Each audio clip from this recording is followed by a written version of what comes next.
কারো কষ্টের এতটুক কারণ হবেন না যে সে জায়নামাজে সিজদায় পড়ে আপনার নামে বদদুয়া করতে বাধ্য হয়। এই কাজটা করেন না, কারণ এক একটা চোখের পানি আল্লাহর কাছে বড় ডকুমেন্ট হয়ে থাকে। কথা বলেন না ভাই? রসুলের একটা হাদিস এখানে অ্যাড করে আমি আপনাদের থেকে বিদায় নিচ্ছি। রসুল বলছেন, তুমি দুইটা জিনিসের আমানত আমাকে দাও, জামানত দাও, আমি নবী তোমাকে জান্নাতের গ্যারান্টি দিলাম। ভাইয়া কয়টা জিনিস? কে বলছেন? নবী বলছেন। কে বলছেন? কাদেরকে? আমাদেরকে। কাদেরকে?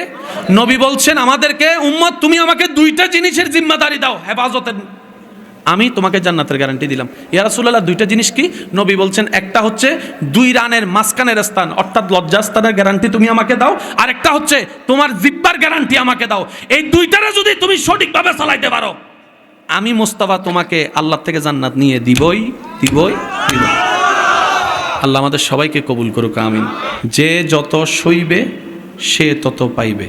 আমাদের অনেক মানুষ আছে, আমার একটু ঠোঁট কাটা, আমি স্ট্রেট ফরওয়ার্ড কথা একটু বেশি বলি, আমি কাউকে কোনো কেয়ার করি না, যা সত্যি কথা তা মুখের উপর বলে ফেলি, মুখের উপর বলে ফেলি, মুখের উপর বলে ফেলি।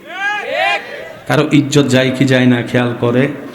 অথচ রসুল বলছেন, তুমি অন্যের ইজ্জতের হেফাজত করো, তার আল্লাহ তোমার ইজ্জতের হেফাজত করবে। সুবহানাল্লাহ। তুমি অন্যের দোষ গোপন রাখো, তার আল্লাহ তোমার দোষ গোপন রাখবে। তুমি অন্যের জীবন সহজ করে দাও, তার আল্লাহ তোমার জীবনকে সহজ করে দেবে। মানুষকে খাওয়ান, রিজিক বেড়ে যাবে। দান করেন, নিয়ামত বেড়ে যাবে। আজকে একটা সূত্র মনে রাখবেন, দুইজন যখন ঝগড়া করবে, মনে রাখবেন এখানে তৃতীয় পক্ষ একজন গোপন শয়তান। সেজন্য মনে রাখবেন, যে আগে রেগে যাবে দ্বিতীয় পক্ষের কাজ হচ্ছে। যদি আপনি সম্পর্ক টিকাতে চান, কথা বলেন না, স্বামী স্ত্রী যারা আমার কথা শুনছেন, আমার বোনেরা যারা কথা শুনছেন, মনের কান দিয়ে শুনুন। আপনার স্বামী যা বকা দেয়, আপনার স্ত্রী যা করে, সব কিছুতে আপনার বউয়ের স্বামীর দোষ হয় না। তৃতীয় নম্বর শয়তানও একটা গুতাগুতি করে। কেমন? অনেক সময় দেখবেন মনের মধ্যে গুতায়, দেখছস নি তোরা কিটা কইছে, দেখছস নি তোরা অপমান করছে, দেখছস নি, দেখছস নি, দেখছস নি। শয়তান শয়তান শয়তান। কথা বলেন ঠিক কিনা? যে শয়তানের ব্যাপার আল্লাহ বলেছিল, আবা ওয়াস্তাকবারা ওয়া কানা মিনাল কাফিরিন। এবার শয়তান দুইজনের মাঝখানে কি লাগাই দেয়? ফেস লাগাইয়া সে সইরা যায়। এবার দুইজন এমন মারামারি করে, সুলাসুলি সুলাসুলি করতে করতে সামাজিক বিচার থেকে কোর্টে যাওয়ার পরে সবাই এই বিষয়টা নিয়ে হাসে, তারপরে কয় ডিভোর্স। মাঝখানে বাচ্চাগুলা বেচাহারা হয়ে পড়ে থাকে। আমি কি বুঝাতে পারছি কথা? সেজন্য যখনই কেউ রাখবে, আপনার কাজ হচ্ছে কয়েকটা জিনিস বলছি, খেয়াল রাখবেন। প্রথম কাজ, দ্বিতীয় কাজ চোখ নিচে মাটির দিকে। মাটি যদি না পান, দুই পায়ের দিকে তাকায় থাকবেন, পায়ের দিকে তাকায় থাকবেন। সিল্লা সিল্লা 1 minute, 1.5 minute, 2 minute, 3 minute. 3 minute সিল্লানোর পরে সে কইব, কারে কই? এই দেখেন,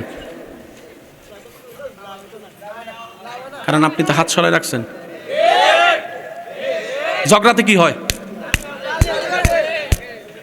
বুঝছেন নি? আপনার কাজ হচ্ছে 1.5-2 মিনিট 3 মিনিট পরে হে কইব, কারে লারি হে তো লড়ে না, কারে গুতাই হে তো লড়ে না, কারে জ্বালাই হে তো জ্বলে না। 3 মিনিট পরে শয়তানে কইব, আই এম সরি। শুধু 3টা মিনিট ঝগড়ার মধ্যে, রাগের মধ্যে একটু আল্লাহর ওয়াস্তে।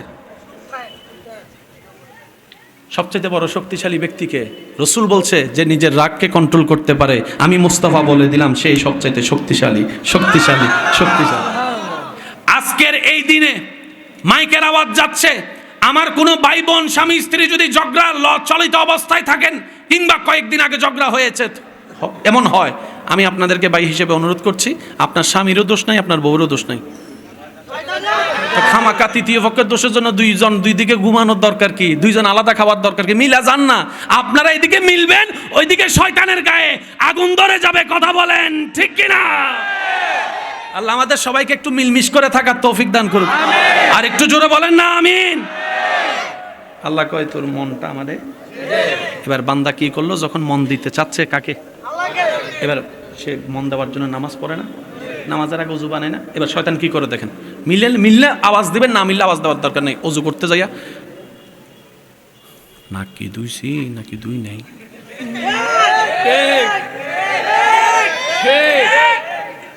হাত মনে হয় 4 বার দুই এলেছি রে। অজু ভাঙ্গার কোনো কারণই নেই। অজুটা করে বাইরে হইছেন, অজু ভাঙ্গার কারণ দেখা দিছে। কোন রকম কষ্ট করে নামাজে গেছেন, আল্লাহু আকবার, সারা দুনিয়া চিন্তা সব। ভাই বলেন বলেন বলেন বলেন বলেন। এমনও হয় 2 রাকাত পড়ছি নাকি 1 রাকাত, নাকি বসছি না বসি নাই, তাহিয়াত পড়ছি না পড়ি নাই, হয় হয় হয়, বলেন বলেন, হয় হয়। যাদের এই সমস্যাগুলো হয় বা হয়েছে তাদেরকে আমার পক্ষ থেকে সালাম। ওয়ালাইকুম সালামও কইছে, মানে সালামের উত্তর দিছে আর কি আমার ভাই, জোরে বলেন। তাদেরকে আমার পক্ষ থেকে সালাম। কেন? এতদিন আপনারা এই বিষয়টা নিয়ে মন খারাপ করেছেন, কিন্তু মন খারাপ না, এটা খুশি হওয়ার বিষয়। শয়তান সে ঘরে হামলা করে যে ঘরে ঈমানের আলো আছে, ঈমানের আলো আছে। শয়তান আপনাকে জ্বালিয়েছে, তার মানে প্রমাণ এটাই হয়েছে আপনার ভিতরে এখনো ঈমান আছে। আর একজন মুসলমানের জন্য ঈমানের চাইতে বড় দামি সম্পদ কিছু হতে পারে না। শয়তান জীবনে কোনোদিন আবু জাহেলের গুতাই নাই। কেন জানেন? এটা আমার চাইতে বড় হোক। ভাই কথা বলেন না রে ভাই। কিন্তু অন্যদেরকে গুতাইছে। আবু জাহেলকে তার ঘরে ঈমান না, আমি যাইয়া কিন্তু কি করব মনে কর, কিন্তু আপনাকে গুতাই, নামাজে গুতাই, অজুতে গুতাই, ভালো কাজে গুতাই। এমনও পর্যন্ত আছে, আপনি যখন কোনো সমাজের উপকার করেন, কারো উপকার করেন, সে আপনার বিপক্ষে যায় এমন ফিন মারে, এমন ফিন মারে, এমন বদনাম আপনার নামে করে, আপনার শেষ পর্যন্ত আর উপকার করার ইচ্ছা থাকে। এগুলো কার কাজ? জোরে বলেন, কার কাজ? কোন শয়তান? শুনেন, আবা ওয়াস্তাকবারা ওয়াকানা মিনাল কাফিরিন, যাকে আল্লাহ বের করে দিয়েছেন রহমতের চাদর থেকে, জান্নাত থেকে। সেজন্য মনে রাখবেন, সবচেয়ে বড় যুদ্ধ হচ্ছে শয়তানের সাথে যুদ্ধ করা। একটু জোরে বলি না? শয়তানের সাথে যুদ্ধ করলে আপনার লাভ কি হবে? এক কথাই শুনেন, আমরা এখানে যারা আছি নিজের নাম জানি, বাবার নাম, দাদার নাম, দাদার বাবার নাম কয়জনে জানি? বেশিরভাগই জানে না দাদার বাবার নাম। আর যারা জানে তারাও কেমনে জানে, হেটাও জানি, RSBS কবরটা কো। অথচ উনি না আসলে আপনার দাদা আসতো না, দাদা না আসলে বাবা আসতো না, বাপ না আসলে আপনি আসতো না। নিজের রক্তের মানুষ দাদার বাপ চিনেন না, জানেন না, নামও জানেন না। আচ্ছা ভাইয়া, বাংলাদেশে নাকি একজন ইসলাম প্রচারক, যা আল্লাহর নির্দেশে এসেছেন, সিলেটে যার অবস্থান, নাম কি? নিজের বাবার দাদার নাম জানেন না, ওনার নাম জানেন?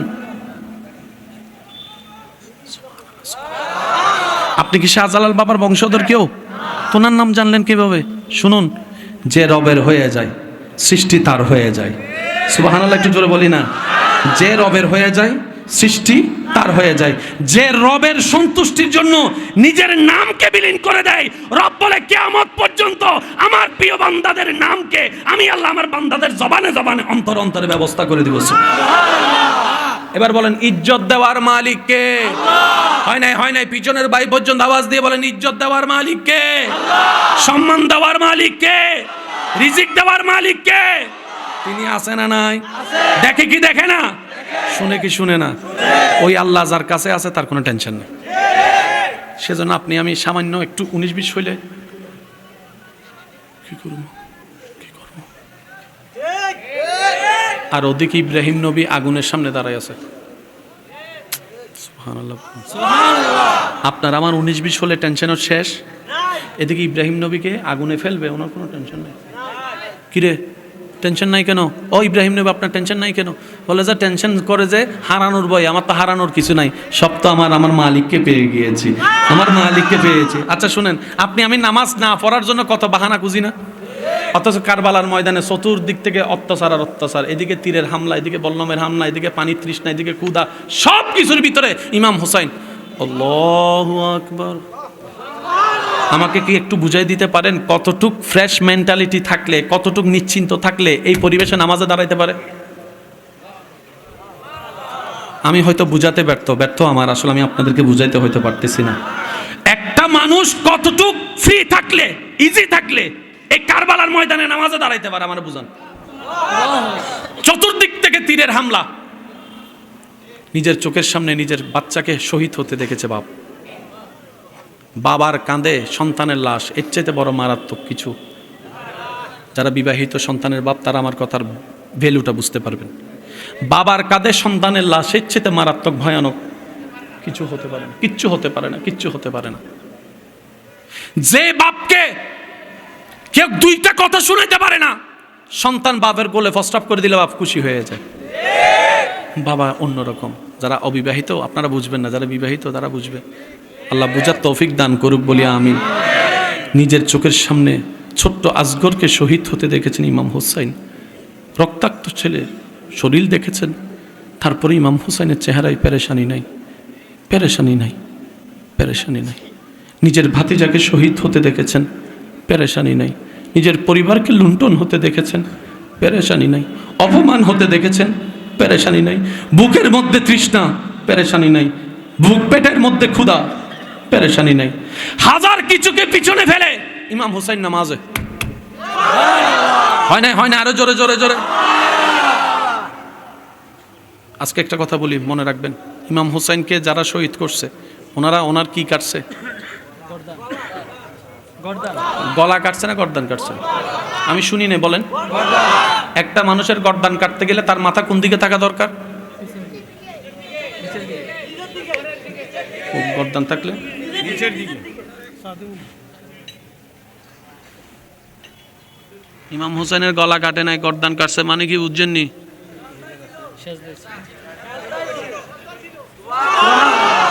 হয় নাই, হয় নাই, হয় নাই। আর একটু গর্জন দিয়ে বলেন না সুবহানাল্লাহ। কাটনেওয়ালা গলা কাটতে পারে না, গর্দান কাটে। ইমাম হুসাইন বলে যে কাট, মৃত্যু তো একদিন হবে। আমি হুসাইন জগৎকে জানাই দিলাম, ও নবীর উম্মতেরা, মৃত্যু হোক আর যাই হোক এমন ভাবে করো যেন আমার মতো সিজদা অবস্থায় রবের দরবারে কপাল মন সব ঝুঁকে থাকবে, জানটা বের হয়ে যাবে। সুবহানাল্লাহ। আল্লাহ আমাদেরকে এই নামাজ পড়ার তৌফিক দান করুন। আমিন। আর একটু জোরে বলেন না আমিন। ইমাম হুসাইন বলে আমার টেনশন নাই তো। কই কেন? কই তারা আমার জন্য পানি বন্ধ করছে, ওদিকে আমার আল্লাহ হাউজে কাউসারে পানি রাখছে। আমি সুবহানাল্লাহর আওয়াজ মন মতো এখনো পাই নাই। সুবহানাল্লাহ জোরে। দুনিয়ার পানি বন্ধ, ওদিকে হাউজে কাউসারের। তারা আমার ঘর ভেঙে দিয়েছে, ওদিকে আল্লাহ আমার জন্য জান্নাতে ঘর বানায় রাখছে। শুধু মরতে দেরি। সুবহানাল্লাহ। একটু মন খুলে বলেন না সুবহানাল্লাহ। মরতে দেরি, জান্নাতে যেতে দেরি হবে না। ওদিকে রাসূল হাদিসে বলে আল-ইন্নাল হাসান ওয়াল হুসাইনা সাইয়্যিদুল শাবাব আহলুল জান্নাহ। নিশ্চয় হাসান হুসাইন জান্নাতের যুবকের সর্দার। প্রত্যেকটা অঙ্কের মধ্যে মিল আছে না? নাই আছে। আমরা জান্নাত পেতে চাই কিন্তু কে মরতে রাজি না। কি ভুল কইছি মনে হয়? না, জান্নাত চাই, কারণ মরলে আমারে সবাই নিয়ে যাব কবরে। নিজের একা রুমে থাকতে পারি না কবরে। যে সাপ দিব কবরে, পুরো হাড্ডি গুড্ডি লারে লেব। মরতে রাজি না, কবরে আল্লাহ ডাইরেক্ট জান্নাত দাও। কথা বলেন ঠিক? জান্নাত পাবে কে? যাদের উপর আল্লাহ খুশি হবে। আর আল্লাহ যখন কারো উপর খুশি হয়, এই শেষ কথা, শেষ ভালো যার সব ভালো তার, মনোযোগ দেন। আল্লাহ যখন কারো উপর খুশি হয় তখন তার পুরা দেহের নিয়ন্ত্রণ আল্লাহ কুদরতিভাবে নিয়ে নেয়। একটু জোরে বলি সুবহানাল্লাহ। আল্লাহ যখন নিয়ে নেয় মিস্টার শয়তান আর নো এন্ট্রি। শয়তান আর ঢুকতে পারে? শয়তান আর ঢুকতে না পারলে ঝগড়া লাগাতে পারে, মানুষের সম্পদের প্রতি লোভ আনতে পারে, টাকা মেরে দিতে পারে। তখন সেই মানুষটা সমাজের জন্য নিয়ামত হয়ে যায়। সেই মানুষটা মারা গেলে পরিবার তো কান্না করে করে, এলাকার মানুষও কান্না করে, নিজের দুশ্মন থাকলে দুশ্মনও পিছনে গিয়ে বলে যাই হোক মানুষটা ভালো ছিল, মানুষটা ভালো ছিল। কথা বলেন, কথা বলেন, ঠিক কি না? আল্লাহ যখন কাউকে ভালোবাসে তার অন্তরটাকে নিয়ন্ত্রণ করে। বলেন বলেন বলেন। এবার একটা হাদিস শুনেন। রসুলের উম্মত হওয়ার কারণে আল্লাহ তাআলা আমাদের কেমন একটা মর্যাদা দিয়েছেন ভাইয়া। আপনি সিজদা দিয়ে সেই জায়গায় চলে যাচ্ছেন যেখানে জিবরাইল যেতে পারে না। সুবহানাল্লাহ বলি। আপনি সিজদা দিয়ে সেই জায়গায় যাচ্ছেন, সেই জায়গায় যেখানে জিবরাইল যাওয়ার কোনো অনুমতি। আমি চাইবো আজকে থেকে অন্তত আমরা 5 ওয়াক্ত নামাজ পড়ার চেষ্টা করব। সবাই বলি ইনশাআল্লাহ। ভাই একটু একটু গর্জন দিয়ে বলেন না ইনশাআল্লাহ। শয়তানকে শুনাই দিয়ে বলেন ইনশাআল্লাহ। আজকে থেকে আমরা বড়দেরকে সম্মান, ছোটদেরকে স্নেহ করার চেষ্টা করব, বলি ইনশাআল্লাহ। মসজিদের মিনার থেকে যখনই আওয়াজ আসবে আমাদের কানে